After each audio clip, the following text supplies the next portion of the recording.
बिहार की राजनीति से जुड़ी इस वक्त की बड़ी और अहम जानकारी हम आपके साथ साझा कर रहे हैं। बड़ी खबर बिहार की राजनीति से सामने आ रही है, जहां पर सूत्रों के हवाले से ये कहा जा रहा है कि बिहार के मुख्यमंत्री नीतीश कुमार ने अपने बेटे निशांत कुमार को राजनीति में एंट्री के लिए हरी झंडी दे दी है। बड़ी जानकारी हम आपके साथ साझा कर रहे हैं। लंबे समय से इस बात की अटकलें लगाई जा रही थी कि क्या नीतीश कुमार के बेटे सक्रिय राजनीति में आएंगे, और अब जो जानकारी सामने आ रही है उसने बिहार की सियासत में हलचल तेज कर दी है। सूत्रों के मुताबिक जेडीयू की तरफ से राज्यसभा के लिए जिन नामों पर लगभग अभी तक मुहर लग चुकी है, उसमें सबसे पहला नाम निशांत कुमार का है। निशांत कुमार नीतीश कुमार के बेटे हैं और दूसरा नाम रामनाथ ठाकुर का बताया जा रहा है। पार्टी के भीतर इन दोनों नामों पर लगभग सहमति बन चुकी है और औपचारिक घोषणा कभी भी हो सकती है। और अगर ऐसा होता है तो पहली बार होगा जब नीतीश कुमार के बेटे निशांत कुमार सीधे राष्ट्रीय राजनीति के मंच पर यानी कि राज्यसभा के जरिए अपनी राजनीतिक पारी की शुरुआत कर सकते हैं। इस पर आगे की जानकारी के लिए हमारे संवाददाता सौरभ जी हमारे साथ जुड़ चुके हैं। सौरभ जी, इस पूरे मामले को लेकर के क्या कुछ जानकारी सामने आ रही है, और जो राजनीतिक एंट्री को लेकर के जो बातें सामने आ रही थी निशांत कुमार को लेकर, आखिरकार वो नामों की चर्चा अब शुरू हो चुकी है? जी बिल्कुल प्रियंका, आपने बिल्कुल सही कहा। सबसे बड़ी बात है कि ये लंबे समय से जदयू के कार्यकर्ताओं और नेताओं की ये मांग थी। सभी चाहते थे कि निशांत कुमार की जदयू में एंट्री हो, राजनीति में एंट्री हो, लेकिन रास्ता किसी को समझ में नहीं आ रहा था और खुद नीतीश कुमार इसके पक्ष में नहीं थे। नीतीश कुमार बार बार कह रहे थे कि इसकी कोई जरूरत नहीं है, निशांत को पॉलिटिक्स में आने की जरूरत नहीं है। लेकिन हाल के दिनों में अगर हम देखें तो नीतीश कुमार के स्वास्थ्य को लेकर कई चीजें जो है वो सामने आ चुकी है। तो निश्चित तौर पर जब ऐसे समय में खुद नीतीश कुमार को भी लगा कि उनको अपने बेटे को अब सामने लाना चाहिए, क्योंकि अब वो सही समय आ गया है।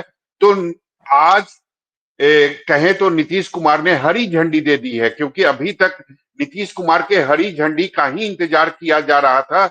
और जब जब निशांत कुमार से मीडिया ने ये पूछा था तो उन्होंने कहा था कि मेरी कोई इच्छा नहीं है, लेकिन निश्चित तौर पर उनकी इच्छा थी। लेकिन नीतीश कुमार ने एक मनाही कर रखा था। लेकिन अब जो खबर आ रही है, सूत्रों के हवाले से जो खबर आ रही है कि नीतीश कुमार ने हरी झंडी दे दी है और जदयू कोटे से दो नाम जो राज्यसभा के उम्मीदवार होंगे, उसमें पहला नाम होगा रामनाथ ठाकुर का, जो केंद्रीय मंत्री भी हैं, और दूसरा नाम निशांत कुमार का होगा, जो अब राज्यसभा लगभग उनका जाना तय हो चुका है। और जैसा कि मैंने पहले ही कहा था कि पहले से जो राज्यसभा सांसद थे हरिवंश जी, उनका लगभग नाम कटना तय था, तो वही हुआ है।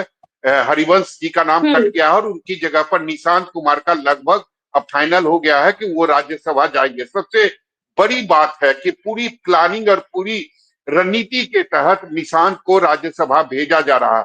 उनको राज्यसभा इसलिए भेजा जा रहा है कि क्योंकि अभी बिहार विधानसभा चुनाव में लगभग 5 साल का वक्त है। तो ऐसे में सबसे सही प्लेटफॉर्म निशांत कुमार के लिए राज्यसभा होगा, क्योंकि वो वहां जाएंगे, देश की राजनीति को अच्छे से देखेंगे, समझेंगे। और सबसे बड़ी बात है कि जो जदयू के सेकेंड मैन है, जो संजय झा हैं, वो भी राज्यसभा के सांसद है। तो निश्चित तौर पर वो राज्यसभा में उनका मार्गदर्शन दर्शक करेंगे और आगे एक तरीके से गाइड की भूमिका में संजय झा रहेंगे। तो निशांत के लिए मुझे लगता है कि ये सही समय है और सही प्लेटफॉर्म है कि वो 4-5 साल का अनुभव जो है वो राज्यसभा से लेकर आएंगे और उसके बाद पूरी तरीके से बिहार में एक्टिव अगर कहें तो 2030 का जो विधानसभा चुनाव होगा उसमें वो बिहार की एंट्री में प्रवेश करेंगे। सौरभ जी, लेकिन यहाँ पर अगर हम देखें तो निशांत कुमार की एंट्री पिछले कई सालों से हम देख रहे हैं, इस नामों की चर्चा है। तमाम जेडीयू के नेता जो है वो खुलकर के सामने आते और कहते हैं कि अब बागडोर जो है वो निशांत के हाथों में जानी चाहिए। लेकिन अब ये सीधी जो एंट्री राज्यसभा की तरफ निशांत की देखने को मिल रही है, अगर निशांत राज्यसभा जाते हैं, एक सीधा एंट्री उनको मिलता है, तो इससे जेडीयू के नेताओं पर कोई प्रभाव पड़ेगा?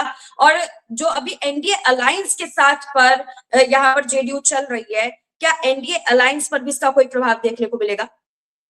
कोई प्रभाव नहीं पड़ेगा प्रियंका। सबसे बड़ी बात है कि हम्म। बीजेपी भी चाहती थी कि निशांत कुमार राजनीति में आए, क्योंकि अब बीजेपी को भी लगता था कि नीतीश कुमार के एग्जिट का जो समय है वो आज गया है। और निश्चित तौर पर मुश्किल थोड़ी बहुत जरूर होती अगर एमएलसी या एमएलसी बनाया जाता, या बिहार की राजनीति में अगर निशांत कुमार की एंट्री होती तो जरूर कुछ नेताओं को, कुछ पॉलिटिकल पार्टियों को परेशानी हो सकती थी। लेकिन चूंकि बिहार में इस वक्त मुख्यमंत्री नीतीश कुमार हैं, तो वो नहीं चाहते हैं कि उनके रहते हुए बिहार की राजनीति में निशांत कुमार की एंट्री हो। इसीलिए सबसे सेफ जो प्लेटफॉर्म है और सेफ जो रास्ता है वो चुना गया है जदयू के नेताओं के तरफ से, कि पहले उनको राज्यसभा भेजा जाएगा। चार पांच सालों का जो अनुभव है वो जब उनके पास आ जाएगा, उसके बाद उनकी एंट्री जो है वो बिहार में करवाई जाएगी। तो निश्चित तौर पर ये मुझे लगता है कि काफी सेफ रास्ता है जो जदयू के नेताओं और खुद मुख्यमंत्री नीतीश कुमार ने चुना है निशांत कुमार के लिए। और सबसे बड़ी बात है कि सेकेंड जनरेशन का बिहार में समय जो है वो आ चुका है। लालू प्रसाद यादव के बारे में आपको पता होगा, पूरी तरीके से पार्टी की कमान जो है वो तेजस्वी यादव ने संभाल ली है। दूसरी तरफ अगर आप चिराग पासवान को देखें तो अब वो सही समय है जब दूसरा जो सेकेंड जनरेशन है उनको आने का। तो निश्चित तौर पर अभी तक ये इसलिए नहीं हो पाया था क्योंकि नीतीश कुमार ने हरी झंडी नहीं दी थी, क्योंकि नीतीश कुमार एक समाजवादी नेता है। वो नहीं चाहते हैं कि एक विरासत वाली जो राजनीति है या परिवारवाद का आरोप उन पर लगे, इसीलिए वो अपने आप को अभी तक बचाए रखना चाहते थे। लेकिन अब उनको भी लगा, जब सारे नेताओं का प्रेशर, जो जदयू के नेता हैं, जब उनका लगातार प्रेशर बढ़ने लगा, तो नीतीश कुमार को भी एज ए पिता उनको भी लगा कि जरूर अपने बेटे के लिए कुछ करनी चाहिए। और इसीलिए सबसे सेफ रास्ता चुना गया है कि पहले निशांत कुमार की जो एंट्री है वो राज्यसभा में हो, और 4-5 सालों का जो अनुभव है उसके साथ फिर वो बिहार की राजनीति में इंटर करें। ठीक है। देखना बेहद ही दिलचस्प होगा क्या तस्वीरें अब थोड़ी ही देर में बिल्कुल साफ हो जाएगी। हमारे साथ तमाम जानकारी साझा करने के लिए सौरभ जी आपका बहुत बहुत शुक्रिया।